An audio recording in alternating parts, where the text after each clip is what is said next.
So for the last few weeks, I've been contemplating the idea of timing because I hear people oftentimes talk about timing when it comes to relationships. And when I think of timing, I kind of think about luck. And if you've ever heard the term, luck is when preparation meets opportunity. And I think it's the same for relationships too. What do you think about that, sweetheart? Absolutely. Or what do you have to say about timing? Timing is everything. You don't know what's going on in people's lives. And you may think, oh my gosh, this is the perfect guy. But then if something is happening in his life that prevents him from even contemplating anything serious, then the timing's off. It's not going to happen. So timing is really coming back to the idea, if luck is preparation meets opportunity, I think of preparation as being in a really good place in your life, being prepared to actually take on a relationship. Absolutely. But people go through things and they may be prepared and they think everything is great. And then, suddenly they have something happen in their life, like even when you and I didn't meet. Yeah. We didn't meet because you had some stuff going on in your life and you just weren't ready, but you were ready. It's just not at that moment. Okay, so now let's differentiate between situational things going on in someone's life versus kind of a perpetual thing going on in someone's life. For example, if someone is going through a divorce and it's a contentious divorce and there's still the papers haven't been signed and whatnot, that's going to be a prolonged situation than a more temporary situation. Yeah, I agree with that. Yeah. Mm-hmm. So timing is first, really, when it comes to men in particular, is are they prepared to be in a fully committed relationship? Are they prepared? I think in addition, you have to want a fully committed relationship. Yes. And there are a lot of men out there that think that by telling women what they think the woman wants to hear makes them look like they're prepared when really they're not. So you have to watch out for those things as well. Okay, but when I got my divorce, and I was out there dating and I said, I want a relationship, I want a relationship, I want a relationship. And then the minute I got close to someone, I'm like, I'm not ready for a relationship. I don't feel like I was being disingenuous to the people I was dating. It was just more kind of lying to myself. Not lying to them, I was lying to myself. Well, look, I've been through a divorce as well. You don't know what you want when you get out of a divorce. Yeah. You don't know. You know what you don't want. Yes. But that doesn't help you. It really doesn't help you because everybody's putting on a great face. So what you don't want may still be there. Well, that's actually one of the fundamental things I teach in my private coaching, because so many women, and I say that you've heard me on the phone. I always say women come to me going, I know what I want. I know what I want. I know what I want. And then they go through this proprietary coaching program I've created. And what amazes me, can you guess what they say almost every single time? I didn't know what I wanted. They say that and they go, why didn't they teach me this in school? Why didn't my parents teach me this? Why didn't I learn this before I dated or married the wrong guy? By the way, if you want some help with that, right there's a link to schedule a free discovery call with me to see if working with a coach is right for you. Because it's funny, you said something earlier, which is so true. We oftentimes focus on what we don't want. But if you're focused on what you don't want, what's the law of attraction say? That's what you're going to manifest. You're going to keep getting more of what you don't want. Yeah. So if you're saying, oh, online dating sucks and men suck, what are you going to get? Yeah, sucky men on online dates. Yeah. Versus if you say it's raining great men, it's raining great men, at least that mindset allows to attract more, for lack of a better word, we'll call quality people in your life. Or let me retract the word quality. People more aligned to who you are and what you want. Correct. Okay, so we said that preparedness, being ready, is about wanting a relationship and being in a good space to be in a relationship. And again, there are temporary things that can cause a person to be out of sorts. Like, for example, when we were connecting, it was just I was having a bad experience, plus the time of just meeting you was going to be off. So that didn't work out.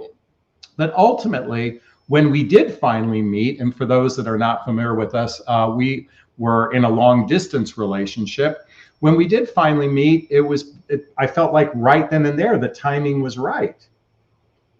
Well, the timing was right because it was also a time when I was ready to make a move, and I was ready to go somewhere else. And California was one of, number one and number two were California and Florida, because being in Chicago, why would I want to go to a cold place? But all right. So what about some of your past experiences and timing? How did that play out for you? well, the timing was wrong for me. I needed to do a lot of work on myself. So the timing was wrong for me. But you were dating. Yeah, I hate to say it this way, but dating became more of like to fill my time, entertainment. The dating apps were really entertaining. I have to say that. Sometimes that could be true. That could be true. But could be an addiction. Yeah, to some people it is. They can't. They're in relationships and they're still swiping just to see what's out there. But that's a whole other. So you said in some ways dating was to fill space and just as a distraction. Well, it's so true for men as well. We oftentimes we don't really know what we want, and we're not necessarily in a good place in our life. People now, I think, use dating as a distraction. Yeah, I think, one of the things about Jonathan's coaching is that he does a lot of research on all this stuff, but there are a lot of women, and I'm going to include myself in this because, I didn't know how to date.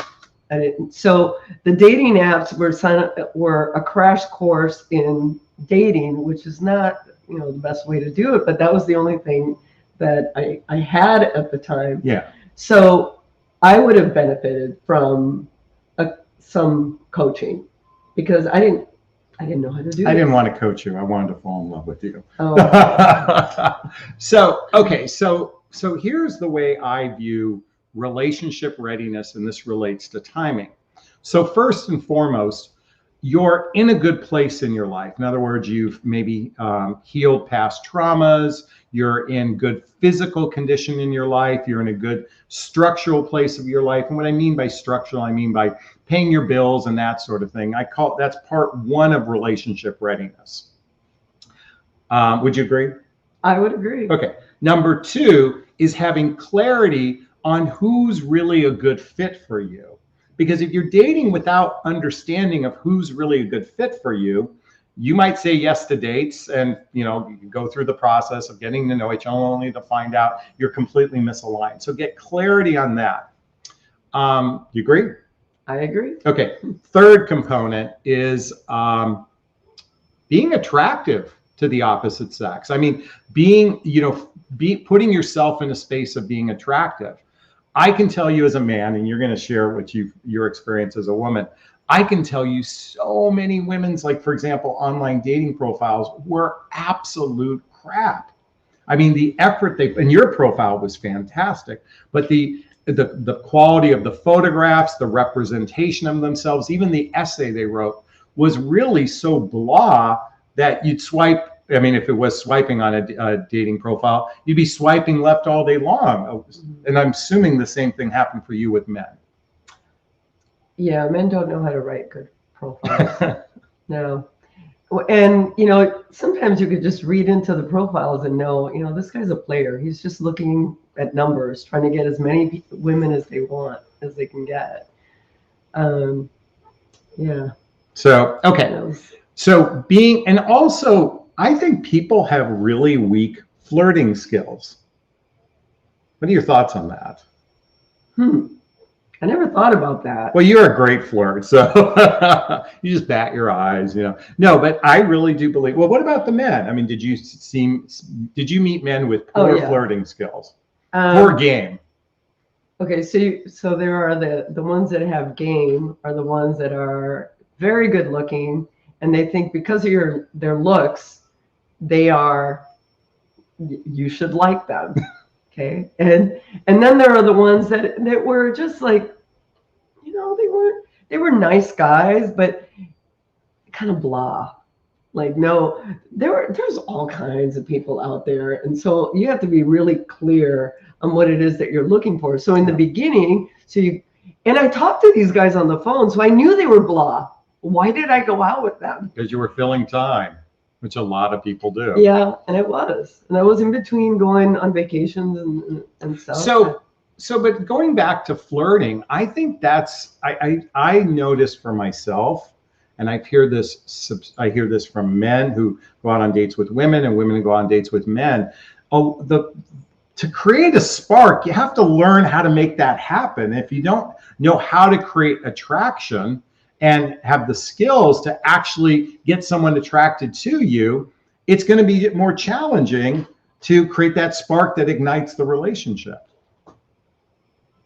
Well, look, the spark is, for me, the spark was either there or it wasn't. But if you get a guy that just answers one word answers when you ask him a question, that's not going to. Well, no, I think what you're saying. I couldn't drink the coffee fast enough. Wait, I want to be clear. Attraction was there or not, but the spark is something that gets ignited through the personality, I believe. Right.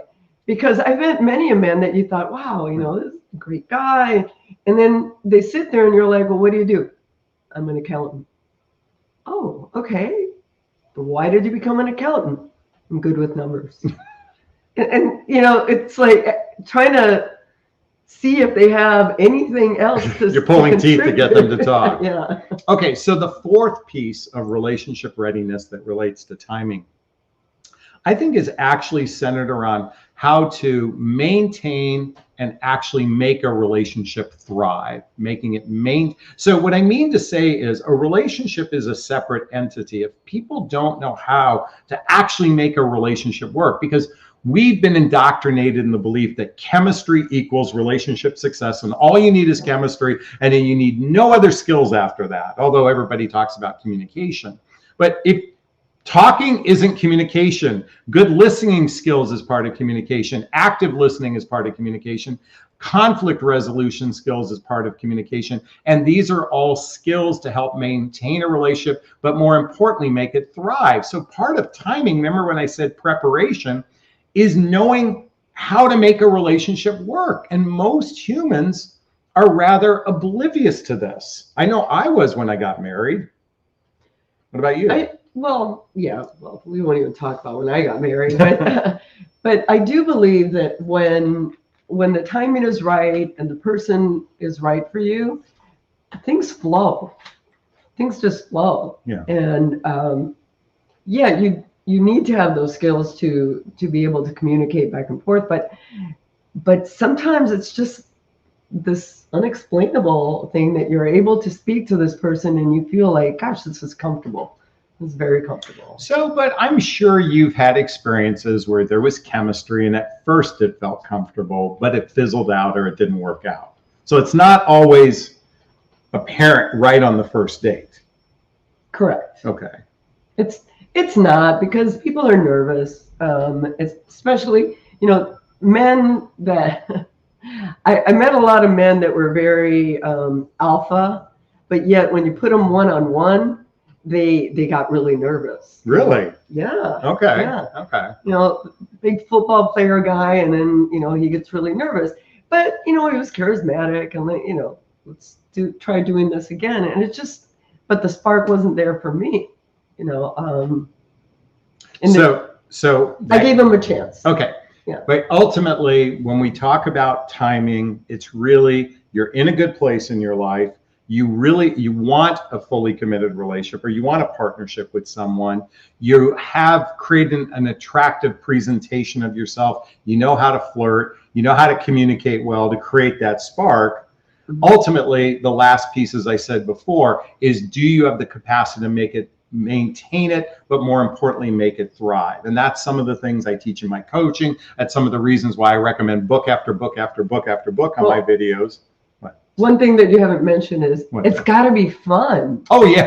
You got to have fun. Yeah. And so many people get into relationships and they're like, oh, he's a little dull and all this. Like, why are you in that? You should be able to have fun together. Well, more important, and I totally agree with that, and I want to add to that, to what we feel, is you want to be really comfortable spending time with someone in sometimes just doing absolutely nothing and enjoying the mundane. And I say this because you and I are like the We quintessential. do that a lot. Yeah, we're two boring people sometimes, but we actually enjoy the mundane.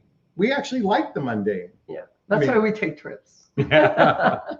So anyway, before I jump into Q&A, I want to share something with everyone, because I think I want to share 3 reasons why I believe men are less likely to commit.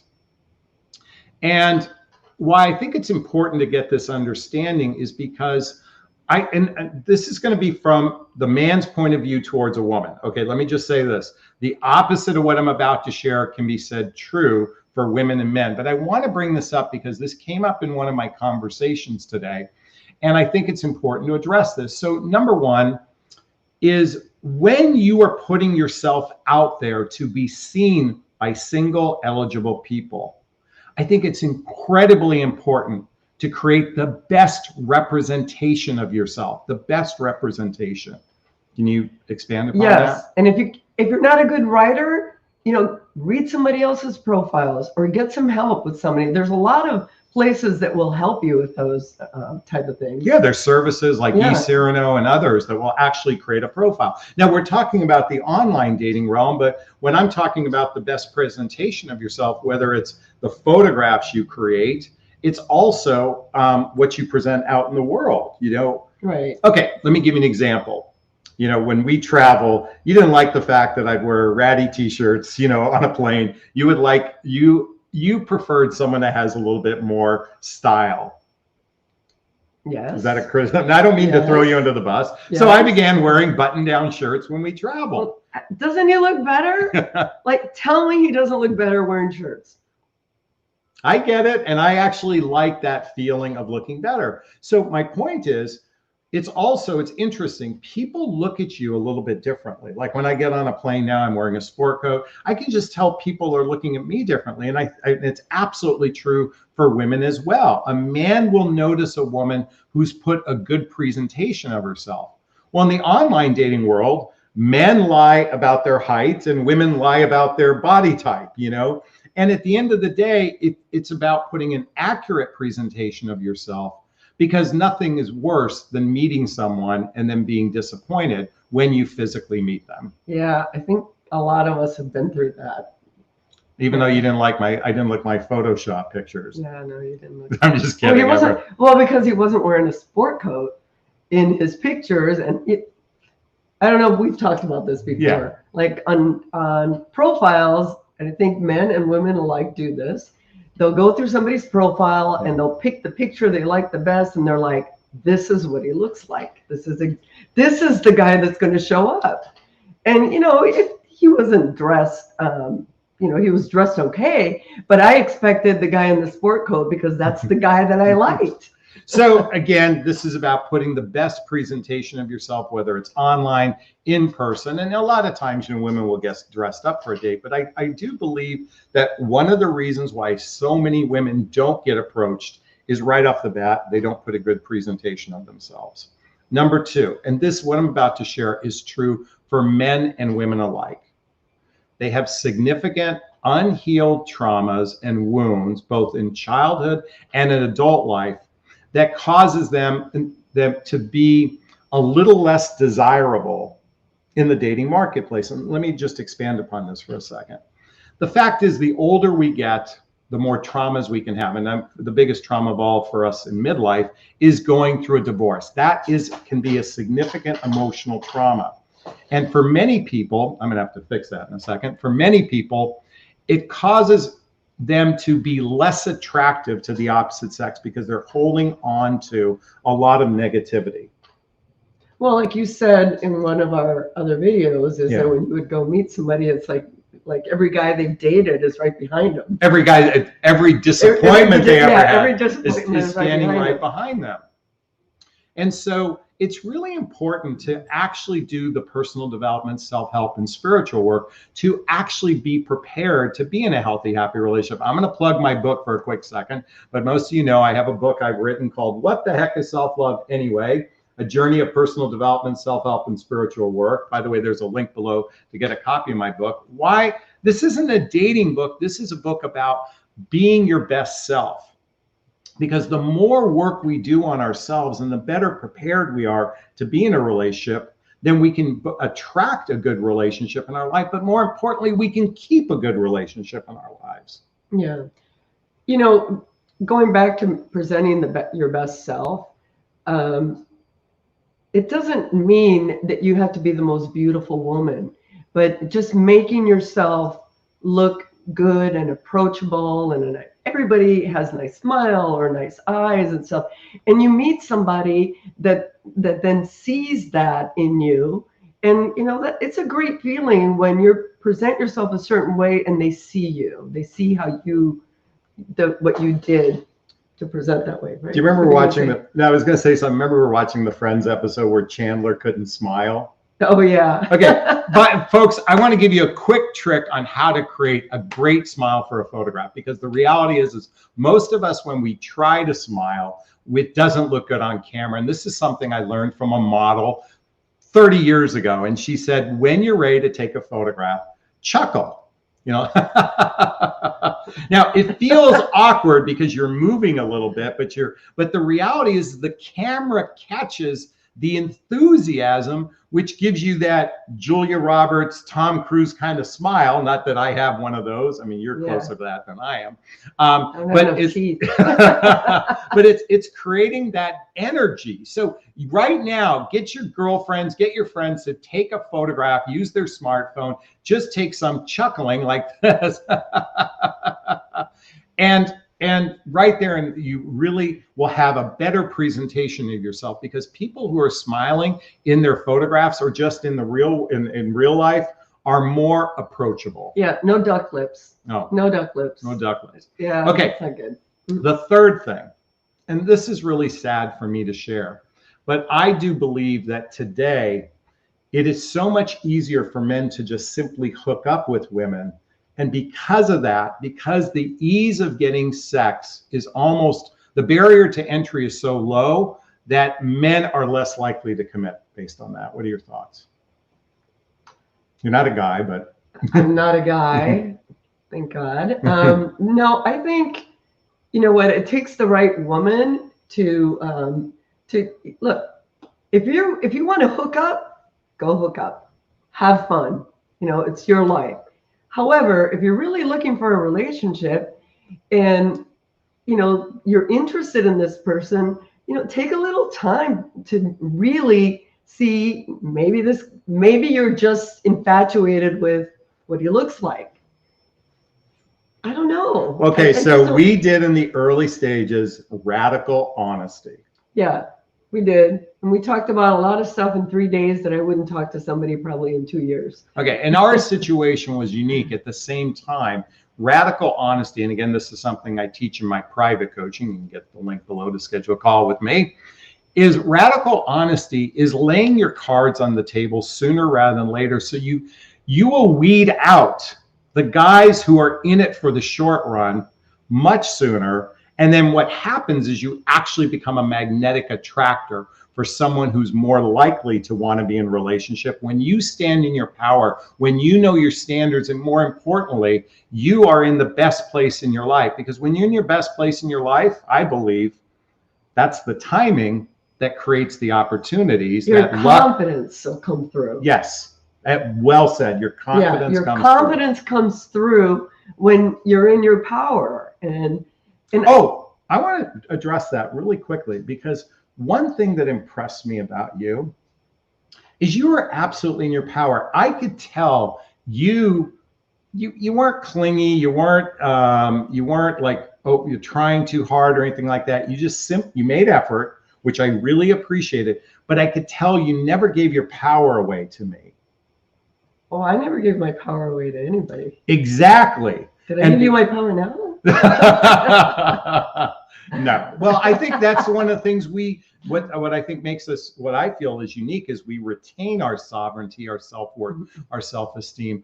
And again, sadly, women who give their power away, men treat those women like low-hanging fruit. They and when take advantage of them. Yeah. They take advantage of them. And so those are some of the reasons why men are less likely to commit. And by the way, ladies, you have from your perspective, you have a lot of reasons why you wouldn't even want to date someone or even entertain a guy. I get it. It's both ways. I'm just sharing with you. Again, it's critically important. Oh, one of the things I didn't address in this, I also think age discrimination begins to happen after age 45 for men and women alike. Well, so everybody lies on their profiles about how old they are. And some people lie and it's fine because they look whatever the age they said they were. But then you get the ones that don't look anything like their age. Or they post a picture 10 years younger and that sort of thing. But the discrimination is all integrity. So men discriminate women based on the fact that a lot of men from a physical standpoint want younger women. Now they may want it, doesn't mean they'll get it. But more importantly, a lot of men think women their own age are so bitter and jaded that they go, well, let me just find a younger woman because she's going to be less bitter and jaded. Yeah. And women look at men their own age going, I don't want to be a nurse or a purse to a guy. So I think age discrimination is for both genders that happens, and this makes it more critically important. Again, I'm going to end on this particular note for this section. Be your best self, work on yourself, and just recognize that it takes time to actually get to know someone from a heart-centered level. So practice radical honesty, and that's my invitation for you all. All right, I think this is a good place to start for Q&A. Sure. For those that are familiar with my format, if you have a question for either one of us, write the word question or post the question and then post the question thereafter. Or if you're in the chat box, you see a little $sign, you can purchase a super sticker or super chat. And if you're watching the replay, you can purchase a super thanks. All of the monies from the super sticker, super chat goes to a scholarship fund in the name of my son, Connor Asley. That's a picture of him right there. If you lean right there. He's my son who passed away 4.5 years ago, and in his honor, I donate to causes like the Hoffman Process and Insight Institute. Not causes, I should say, they're personal, nonprofit personal development workshops, which I fully support. And these are organizations that I physically have participated in. And I can tell you, going through these programs really made a difference in my life to show up, I think, as a really fully prepared partner for you. So, likewise. Oh, well, yeah, you did a lot of work as well. A lot of work. So again, if you have a question, post the question. And again, if you purchase a super sticker, super chat, we'd appreciate it. So do you see, let's see. Oh, here's one. Jade says, question. You want to read it? No, I can't see. You can't see? Oh, where did I need my backrest here. Okay, how to avoid giving your power away when one doesn't realize it's happening. Some hints to look for. Okay, it's great. It's great that you said that. I've got a list of 7 ways women give their power away. So where's that question? Okay, here are some of the top ways women give their power away. Number 1, the relationship is on his terms. You abandon your standards and boundaries. Yeah, boundaries is big. Okay, number 2, you're afraid to speak your truth with him.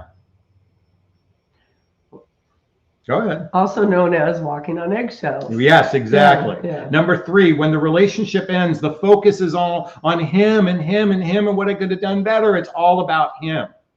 Number 4, waiting for him to initiate contact, the need for validation. Folks, I'm a big proponent. 2 people can make mutual effort in the initiation of communication. You wrote, every morning you texted me good morning, in the beginning of our relationship. And then I'd follow up with a good evening. Well, we'd talk, and then I'd start with a good evening text.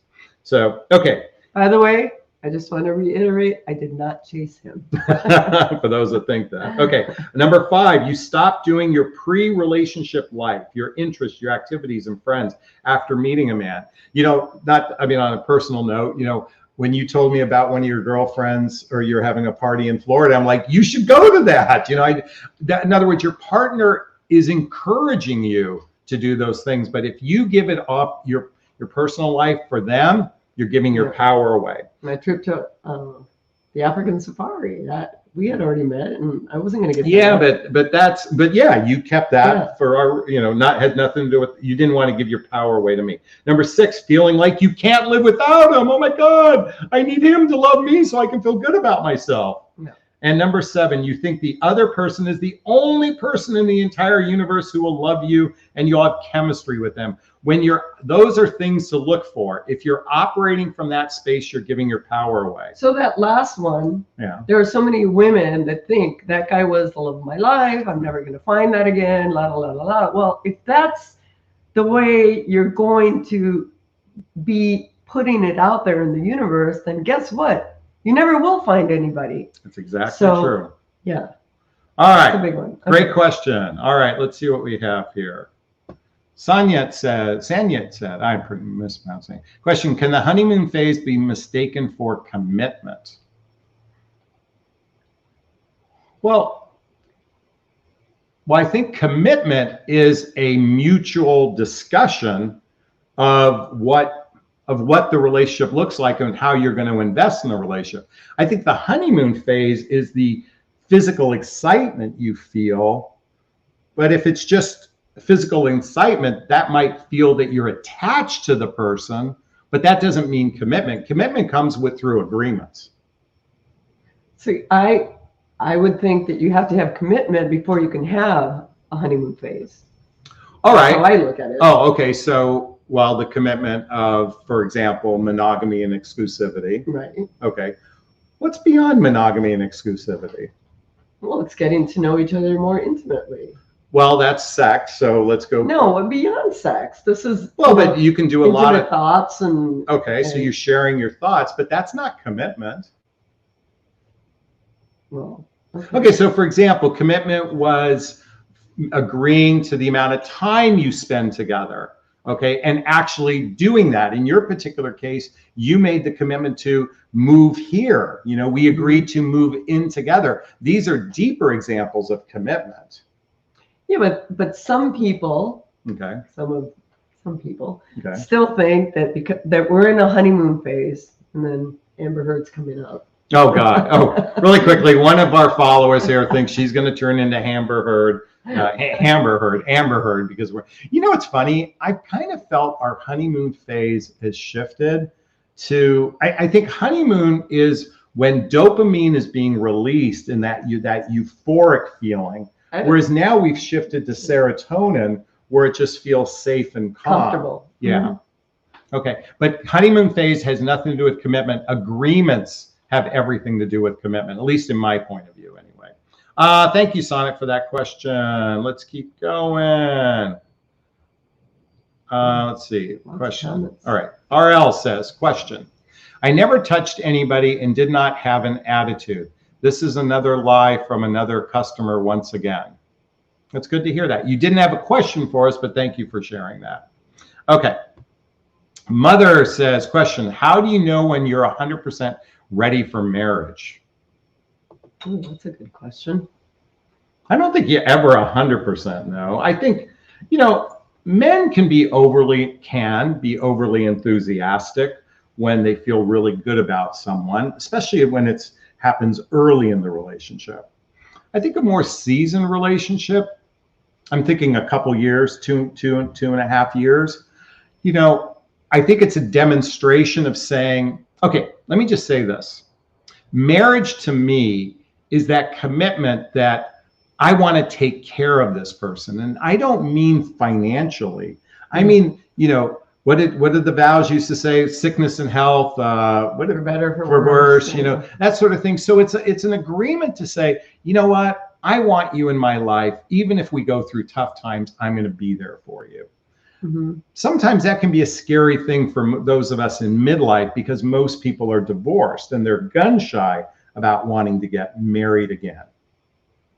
I understand that. So, but I think, sometimes it doesn't matter who you are. You can always have fear and doubt. The real person that succeeds is when you go outside of your comfort zone, when you're in fear and doubt, and don't let the fear and doubt consume you to go down the path of, swiping, going back to the swipe world, if you will. By the way, today, folks, I got to say one thing. I think people should be considering moving into getting married because let's face it, who wants to be dating in their mid 60s, 70s, and 80s? Do you really want to be out there trying to meet someone new again? I think it's time to say we should be making more moves to moving in together and getting married because it's a clusterfuck out there in the dating realm. But a lot of your clients are in their 40s. Yeah. And they're there. They're still trying to find that. Their first relationship, you mean? Well, no, it might not be their first relationship, but they're still young enough. They're not thinking they're. No, I have clients in their mid 60s, even 70s, you know, but my point is go in with the mindset of wanting to be in partnership with someone versus the casual cavalier way people are dating. That's what I meant by that. So you have to work on yourself first and foremost. Yes. You have to do that. Okay. Thank you for your question, Mother. Let's see what Gloria has to say. What were the top 3 reasons you picked as a husband and not someone else? What let you know you want to commit for life? What are the top reasons you picked? To be a husband. Wait.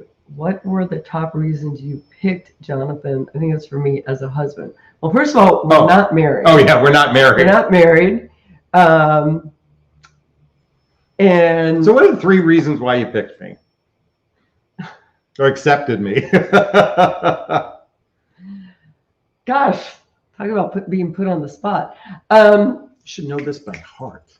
No, the one thing I love is his heart. I love how he's so passionate about his work, about it. He's a good guy. And, you know, good guys are hard to find someday. So, so that's one. Timing was right. So that worked out really well. And I'm great in bed. I'm going to get in trouble for that one.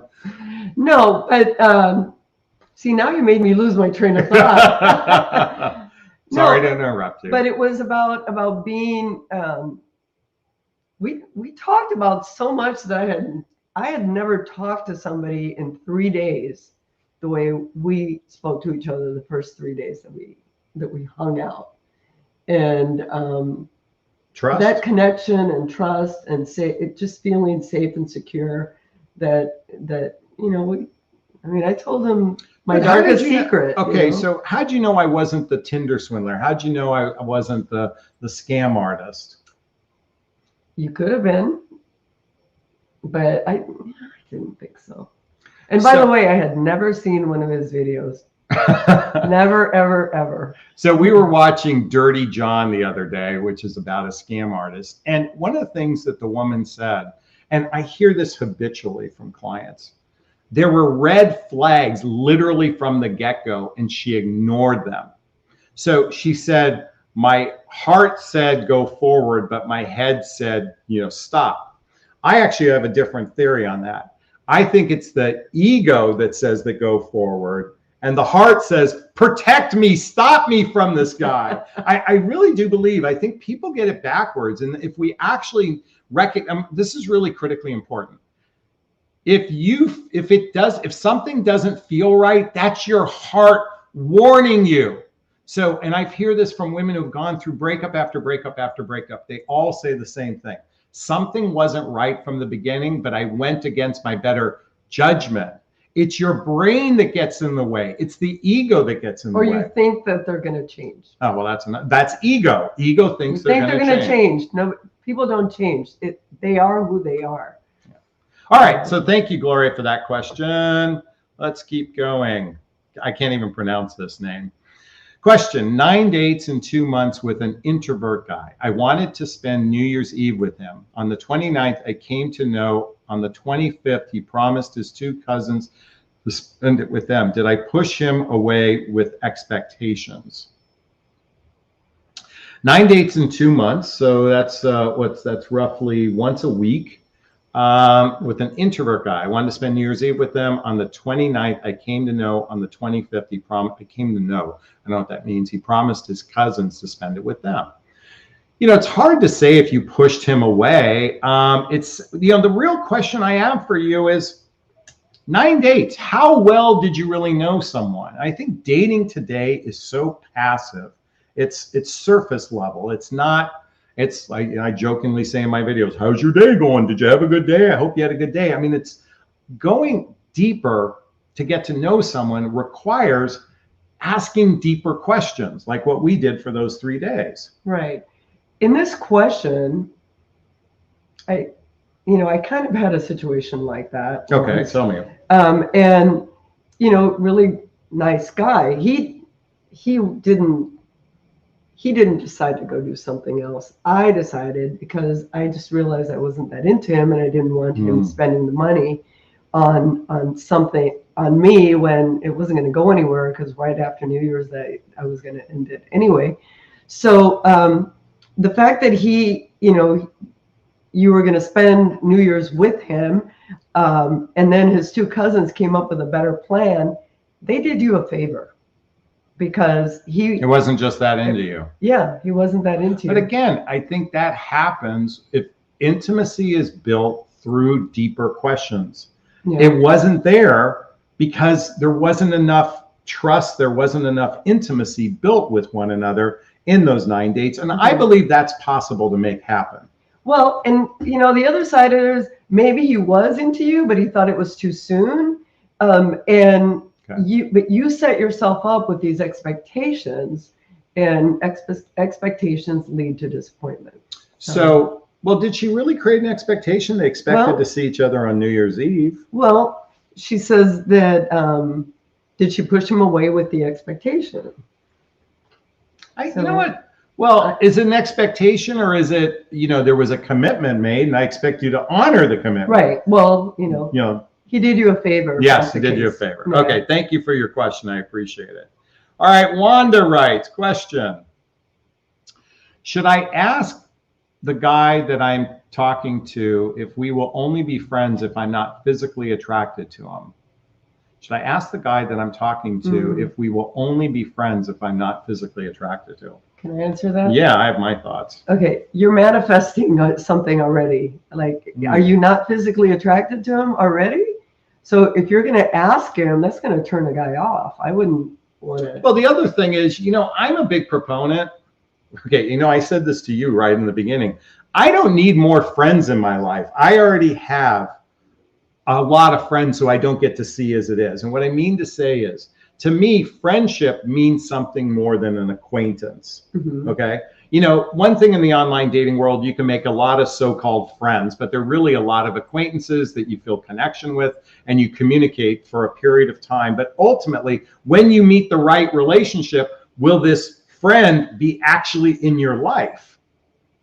Am I making sense? Oh yeah. No, I have a lot of those friends. Yeah. So, they were nice distractions to have a friend, but they're really just distractions until you actually meet the partner that you want to be genuinely friends with, along with lovers as well. Because those people that collect friends, you're going to have to let them go when you meet someone. I know. I've been accused of collecting friends. Well, and I didn't want to, when you said, let's be friends, I'm like, I don't need more friends in my life. Either I'm going to explore a relationship with someone or not. Although you lived far away, so that didn't matter. And it was COVID. All right, let's keep going. All right.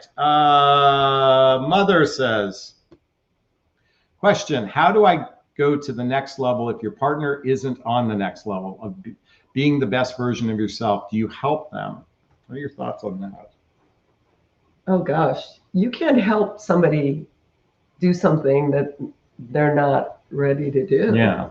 If somebody is not in a good, sorry to interrupt, if someone's not in a good place in their life, or they still have, well, here's the thing. There's a saying, you have to love yourself before you love another. That's garbage, okay? Loving yourself is an ongoing process. You never reach full enlightenment. That person doesn't exist unless you're Mother Teresa or Gandhi. And believe me, those two had their own shit to deal with as well. In relationship, you actually can, you can heal. You can have greater healing in relationship. Let me just say that again. When two people meet that are in a good place in their life, maybe they've had childhood wounds and traumas, adult traumas, and they've done some work to heal it. there's still more deeper healing that can happen through a relationship. Our relationship, we're still healing some of our old wounds. We get triggered sometimes. With the more trust and commitment we have with one another, we keep healing that to get to a more secure place within ourselves. The real question is, for argument's sake, if the scale was 1 to 20 and you're on ladder 12, is he on ladder 11 or rung 11, or is he on rung 2? If he's on rung 2, you have no chance in hell. If you're on rung 12 and he's on 11 or 10, that's a relationship worth working on. Did that make sense? Yeah, that makes sense. But I just don't think that it's her job to bring him up to par. No. What you can always lead by example, but ultimately, if someone has some deep wounds, they have to do individual work on themselves to get to a position of healing those. Okay. Let's see. Here's one. Amira. What's that say? Psychic TV Live. Okay. How do we trust a man or men by going slow when they just want romance and sex? I'm good at sensing for other people, but for me, I have trusted a lot of men and have been disappointed as they were liars. I have thoughts on that. You want to go first? I'll let you go. So I think it's clear. Men who come on strong sexually, that's an easy one to spot. If a guy is focused on sex only, those guys are love bombers, are oftentimes in it for the short run. The question is, men are driven biologically to want sex. I mean, I saw you our first date. I wanted to have sex with you. I'm not going to deny that. Ultimately, a man who genuinely wants to get to know you beyond the physical is at least a better representation of someone who's more likely in it for the long term than the short term mating. You're just going to agree? I'm just going to agree. Okay. All right. So just to be clear, these days, most men have a short-term mating strategy, not a long-term mating strategy. I would venture to say 80% of men have a short-term mating strategy. And by the way, I'm being generous when I leave the balance at 20%. And what I mean is their strategy is they believe if they met someone special and the sex is great, they'll want to commit. But these are men who don't know how to get to the level of commitment. People who know they want partnership with, again, these men are in it, they're in it for the short run, possibly believing it'll turn in the long run. Men who know they want partnership operate in a different way. Didn't I operate differently? Yes. Okay, compared to the men you had dated before. Yes. Can you give an example? I put you on the spot. Radical honesty. Radical honesty. No, like some men on paper looked great. And then you meet them and all they want is to be seen at every different restaurant with a different girl. And that's not a guy that I don't want to entertain anything like that. Well, also, I think it's important to find out about their past experiences because that'll give you clues. The past can give you insight into how someone operates. If they literally are serial daters, you know, I mean, not that a man will necessarily declare that, but if someone's been single for 15 years and they've only had one girlfriend that was 9 years ago, what's he been doing for those 9 years? You know, I'm sure he's been occupying his time. But again, men who lead with sex are usually the ones that are in it for the short run. All right, thank you for that question. All right. Question, how did you guys realize that you guys were ready for each other? How did we realize that? We had been talking for over a year and non-romantic, except for I'd get every once in a while, I'd get you know what, if we don't find anybody, let's just get married. Let's fall in love and get married. Well, I was just throwing out, you know. So I think in our particular case, and you know, ours is not the norm, but it's certainly, there is some nuggets from this experience. First and foremost, we connected online, and for about a year, we spoke maybe 6 to 10 times in a platonic, non-romantic way. And it was because we had distance, so there was no, you know, neither one of us pushed it because we lived far away. When the opportunity came to meet each other, we certainly hit it off right when we met. But more importantly, we both got a sense that we wanted something long-term prior to that. So when we met those 2 times in Chicago, and then you came to visit me, during that visit, we said, if this is going to work, then we have to explore a fully committed relationship with one another. We were both like, look, we're too old to be doing this shit. Well, maybe you are. But... Oh, excuse me. Let me not remind the audience who's older. All right. I hope I answered your question, Jolika. Thank you. All right. Lexi writes, question. What do you do with a man who won't commit but is extremely invested extremely invested short of marriage? Well, okay, so he's extremely invested. What does that mean? I mean, if you're not, well, first off, if the penis is going on inside the vagina, there should be a commitment between one another. I don't know how many times I need to say that, ladies. Yeah, but if it's short, what she's saying is short of marriage. You and I aren't married yet. So is that's short. Yeah, but we're in a commitment. Right. There's no. But he wants to commit. Wait. He doesn't want to get married. That's wait. what I read. What do you do with a man who won't commit, but is extremely invested, short of marriage? Yeah. Well, that's hard to say. It depends on what type of investment he's making.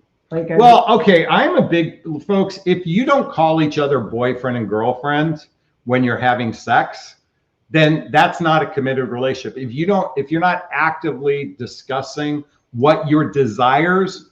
Well, okay, folks, let me interrupt for a second. Let me be clear about my channel. My channel is solely for those people who want partnership in their life. I recognize that many people are happy with situationships, casual relationships, friends with benefits, or what other polyamorous, whatever that. I'm focused on partnership. So my channel is for those who want partnership, and they identify that very early on in the dating process. Okay. Now, what partnership looks like to you might be different what looks like to him. The reason why you do radical honesty questions is you're laying your cards on the table to determine if you're both on the same page. Let me give you a crude example of this I'm going to use 20-year-olds. You're a person who never wants children in your life, and you're with somebody who wants children. That is a complete mismatch from a long-term strategy. Right? Right. Okay. So make sure you're on the same page of what you want from a long-term strategy. The sad part is most people date from a short-term strategy, and they use chemistry as their indicator of relationship success. I know I said a lot of words that may have not made sense, but my point is, if you're going to invest, if someone's fully invested, then commitment must be a component of that. But commitment doesn't mean that he has to commit to marriage. Well, that's what she's saying, short of marriage. He won't commit. He's extremely invested short of marriage. So he draws a line. He's like, he doesn't want to get married. Well, I went off on a total tangent. So let me go down this road for a second. The reality is a significant percentage of midlife folks are reluctant to get married. They maybe have gotten burned in the past. And maybe they have some fears. Maybe they just don't want to take on the financial responsibility. Again, partnership to me is a component of ultimately saying, I want to take care of this person. That's what, I mean, I don't mean financially, I mean in every facet. So at some point, I would say living together is the space right below marriage. Does that make sense? That makes sense. Okay. That works. Sorry I babbled there, folks. Thanks for bearing with me. And I hope I helped answer your question. I think that's the one we already did. Okay. Here's one. In this age, if there is no sex, will there be any chance for commitment? I have a thought on that. Let me be blunt. Sex is part of the decision-making process to commitment. For men. For men. Especially. Yeah, I mean, to the extent, here's the thing. I believe if you're going to have regular sex with someone, there should at least be an agreement of monogamy and exclusivity. And my point is, monogamy is, I don't want, you sleeping with other people because I don't want cooties, okay? Number one. Yeah. Exclusivity set is, I don't want you actively seeking other people while we're in this we're in this relationship of determining if we want long-term commitment while we're having sex together. Sex, though, physical connection, let me take it one step below sex. Physical connection is part of the decision-making process. For you ladies too. Go ahead. Well, I agree with what you said, but all right, imagine you had sex with a guy who sucked in the bedroom. Would you want to commit to him? probably not. Okay. So Probably not. sex is physical compatibility is part of the decision-making process for commitment. Again, you can at least agree in the beginning to monogamy and exclusivity. The reality is this: two people can be monogamous and exclusive, and they can break that agreement at any time. This is why doing a better job of vetting the person, if you're going to give your body to someone, make sure you're on the same page. Oh, and by the way, the same page doesn't mean this. He says he wants relationship. You say want relationship. In your mind, relationship looks like this. I'd like to spend 3 or 4 days and nights a week together, doing shared activities, hobbies, mutual interests, spending time with family and friends, traveling together, teamwork, building skills, both in your personal and professional life, intimacy, both physical and emotional intimacy, that leads to either moving in together or getting married. That's maybe your standard. His standard of relationship is, oh, I'd like to see at my beck and call. Folks, if you don't discuss what a relationship looks like for you and what commitment looks like for you, that's on you. It's not on him.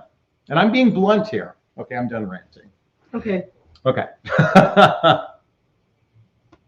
Listen, Psychic TV again. Men online seem to just play games and want lust and limerence. I find men online don't want to do deep on any level. How do you do that? Or are they the wrong guy? I have vetted thousands. We met online. You know what? Most of by the way, we're going to a wedding in April. They met online. I went to a wedding last year. They met online. One of my dear friends met their partner online. I mean, my best friend met his partner online. Most people in midlife are meeting online. Now, does that mean you got to kiss a lot of frogs? Yeah, I mean, sadly. And by the way, one of the things I teach in my private coaching is how to improve your intuition so you can avoid dating 1,000 men like this person has and actually become a magnetic attractor to a person who's more aligned to who you are. I agree. I didn't date 1,000 men. But how many men did you date? I don't know. I haven't counted. But I didn't date 1,000 men because, it took me a while. I was traveling and having fun. But I did meet people that, that I thought, well, maybe this is a good guy. But again, we go back for timing. No, but I was doing the things that I needed to do for me. Yeah. And I think back, maybe that guy would have been a nice guy. Maybe it could have been a relationship, but I didn't. So. I will say, and I know your frustration. I get it. It's very frustrating out there. And it can feel disheartening. There's no doubt about it. The reality is these days, we don't meet people organically that we know are single and eligible. It's just rare. Unlike people in their 20s that go to college, my son went to school with 30,000 students, of which, 15,000 were women. Of those 15,000, maybe 2 were married. I'm making up that number. But you're in a target-rich environment when you're younger, is surrounded by people. When you get to midlife, I mean, unless the female burglar who was single and hot broke into my door, I wouldn't have met someone if it wasn't. Yeah, but you can go to a bar and on ladies' night, there are a lot of women, but there are a lot of men too. Yeah, I did meet a lot of people it's just not the kind. But again, going into a bar, alcohol's involved. A lot of times that alcohol causes men to go into lust and limerence like she talks about. My point is this. It's a reality these days. Most people are going to be meeting online. So going back to what I said before, best representation of yourself, making sure you've healed wounds, and then do a better job of vetting. So that's my invitation for you. I did background checks on people. Yes. Too. Yeah. By the way, I want to thank Peter for the $3 super sticker. Thank you so much. I also want to thank Mother Orchid for the $1.49 super sticker. Thank you so much. Oh, here's going back to Psychic TV said maybe the only way to really get a vibe about them is to meet someone naturally in person. Well, you can meet someone online and then meet them in person too. So, but the way I did online dating is I never met someone in person unless I had already had a couple of phone calls with them. First phone call is the first date. Yeah. And a lot of times it never happened because you just get to the point where, you know what, I just don't think we're a match. And you have to learn to be able to say that to somebody, not be so desperate to go out on a date, to say, hey, you know what, you seem like a nice guy, but we're just not a match. We're not on the same page, and all right, all the best to you. Did you meet him on Match? Yes. You met me on Match. I met her on Match. We met on 2 dating apps, only he doesn't remember. I remember physically seeing your profile. By the way, we're also on a website called Millionaire Match. And, it does imply, a sense of high status or superficiality. No, it just costs more money to be in it. But I met some really, really neat women on that site. Yeah. So check out Millionaire Match, okay? Okay, here's Mother's super sticker. Thank you so much. Connor Asley will appreciate that. All right, let's keep going. Oh God, we have lots. We have a lot of comments here. DS says, how do you maintain your boundaries and still manage to let someone in? In the moment, this can be hard to manage as it may look like rejection. So to me, it's not about your boundaries, it's about your standards, because I think it's important to know your standards and maintain them. A boundary is simply what's okay and what's not okay for me. I think what you're describing is, how do I let someone in when I have walls up? I think she's describing walls. Well, I thought of it completely different because, boundaries. Like, there was a line that I used once and I thought it was pretty good, so I'm going to tell you. This guy, I just met him, and he straddles the bar stool that I'm sitting at and gets really close. And this guy's invading my space, and I didn't know how to say it without hurting his feelings. But then I said, can you please tell me what I'm doing that makes you think that it's okay for you to sit this way? And that's a boundary. Yeah, well, because I didn't, I just didn't want to be mean about it, but I wanted it. So I put it on myself. What am I doing that's letting you think it's okay? He's like, well, you don't like this? I'm like, well, no, I just met you. I don't know you. Why would you do that? So you're communicating in a way, well, kind of like, okay, so I'm going to throw myself under the bus here, but Marie is really good at what's known as non-violent communication. What I mean to say is non-confrontational communication. So one of the first things that happened with us, I happened to pick her up, and I'd been sweating a little bit, so I had a little bit of BO. Instead of saying, hey, Jonathan, you stink, why don't you say what you said?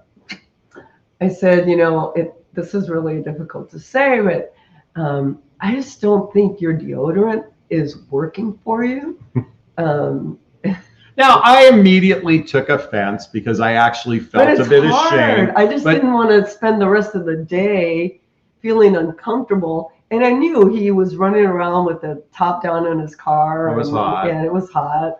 So I went and cleaned up and put on more deodorant. And he put on my deodorant. Yeah, I put on her deodorant. By the way, Secret is really good deodorant. So the point is, how you said it wasn't you stink. You said, I don't think you're deodorant. So I would recommend this book, folks. Here. I definitely want to recommend this book, Nonviolent Communication by Marshall Rosenberg. I think you embody this. I'd like to think we both do. But the idea is to communicate in a way without making the other person wrong. That's Well, what for you me- did. Well, okay, I haven't read the book. Yeah. I just don't like hurting people's feelings. But, if I didn't say anything, then Well, sometimes it would've people been don't want to true. hurt people's feelings and they just ghost and don't talk. yeah. In the case of what you're talking about, though, I want to be clear. I believe she was talking about walls up. Mhm. And so the best way to approach a relationship is with no walls. Folks, we have to be open and receptive to all possibilities. The real key is not getting attached to an outcome. I think what women typically do, and men do this as well, is they get attached to either the guy or what the guy represents, and they're so fixated on that. And so, but if you start with walls, I will tell you, a woman with walls, I lose interest really fast. A woman has walls up, they want to take it really slow. They want to take it slow because they've been hurt in their past. To me, that's a wall. And I'm not to suggest I don't want to go at someone's pace, but if you have a wall up, it's going to be a turnoff to most guys. All right, we're going to take one more question. We have so many, folks. Wow. Oh, thank you, Jennifer. Big, gigantic Jonathan Bear hugs to you. I wonder if Laura ever got it. What? Okay, let's go here. Question: A surgeon for 30 years.